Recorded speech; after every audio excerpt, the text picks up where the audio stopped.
조갑제 TV 시청자 여러분 안녕하십니까. 2025년 12월 14일 저녁 6시입니다.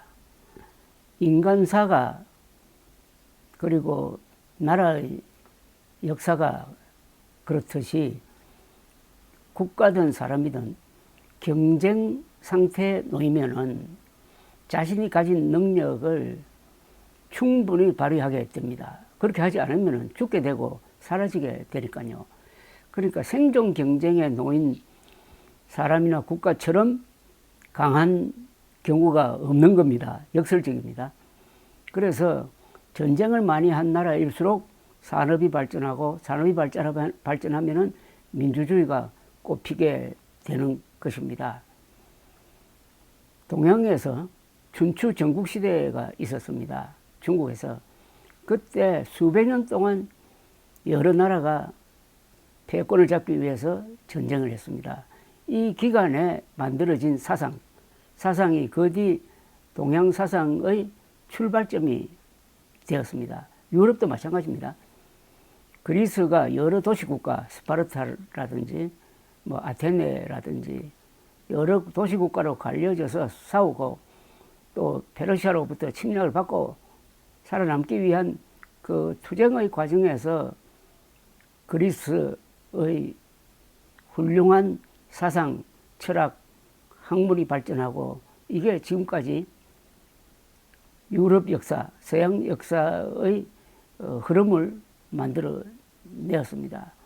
그렇더라면은 지난 80년의 대한민국 역사도 그런 생존 투쟁의 역사였고 그런 투쟁 속에서 좋은 생각들이 또는 좋은 기술이 발전하게 되었다 이렇게 봅니다.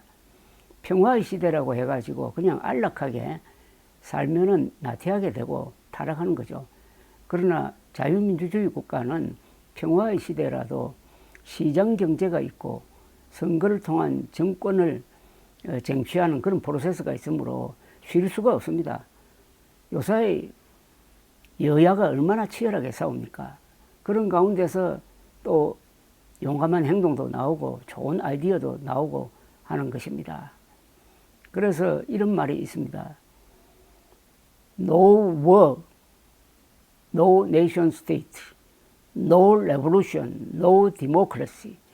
전쟁이 없으면 국민국가는 만들어지지 않고 혁명이 일어나지 않으면 민주주의는 오지 않는다는 그런 뜻입니다.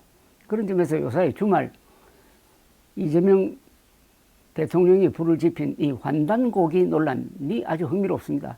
환단고기 논란으로 해가지고 여러 사람이 글을 쓰는데 단연 한동훈, 이준석 두 사람이 글이 돋보입니다. 이 글을 통해서 어떻게 보면 역사를 어떤 식으로 보느냐 하는 그런 생각도 한번 생각하게 되는 겁니다.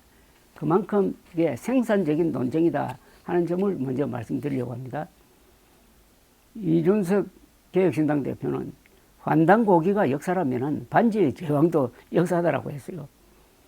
한동훈 전 국민의힘 대표는 페이스북 글에서 이런 환상에 빠지지 않아도 될 만큼 대한민국은 충분히 자랑스럽다고 했습니다.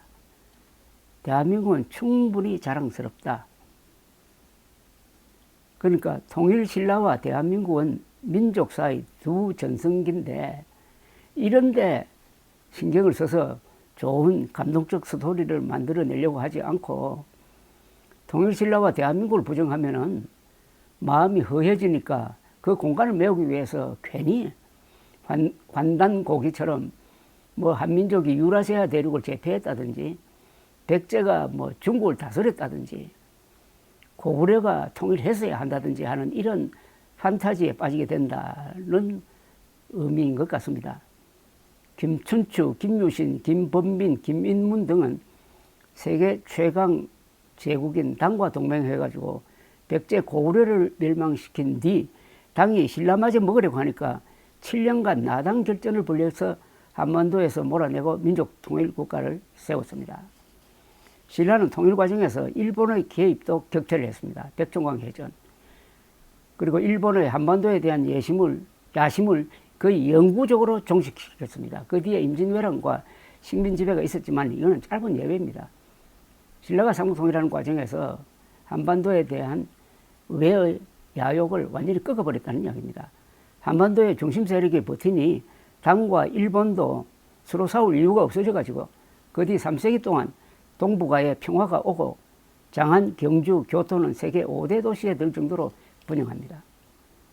민족 통일국가의 수립으로 한국인은 같은 언어, 같은 국토, 같은 종교, 같은 풍습을 갖게 되어 한민족이 탄생하는 것입니다. 우리가 남이가 하는 민족의식이 생기는 겁니다. 대한민국은 이 바탕에서 국민국가로 재탄생을 했습니다. 민족 통일국가가 있었으므로 대한민국이라는 국민국가가 만들어질 수 있었다는 이야기입니다. 자유민주주의 신봉자 이승만의 위대한 지도력으로 나당 동맹에 버금가는 한미동맹을 만들어 평화 번영의 울타리를 치고 박정희의 부국강병 전략으로 중산층과 중화공업의 기반을 다지니 민주화, 복지화, 세계화의 고속도로를 질주하여 2025년 세계 10대 강국으로 여기 서 있는 나라가 대한민국입니다. 김정은의 적대적 두개 국가로는 체제 경쟁에서 패배해가지고 공산화 통일을 포기했다는 고백에 다름 아닙니다.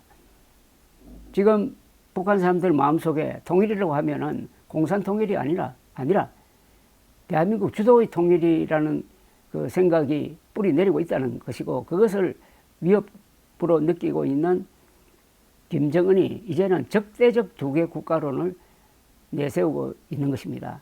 대한민국 헌법 제1, 제3, 제4조는 평화적 자유통일을 국가의지와 목표로 명시하고 있습니다.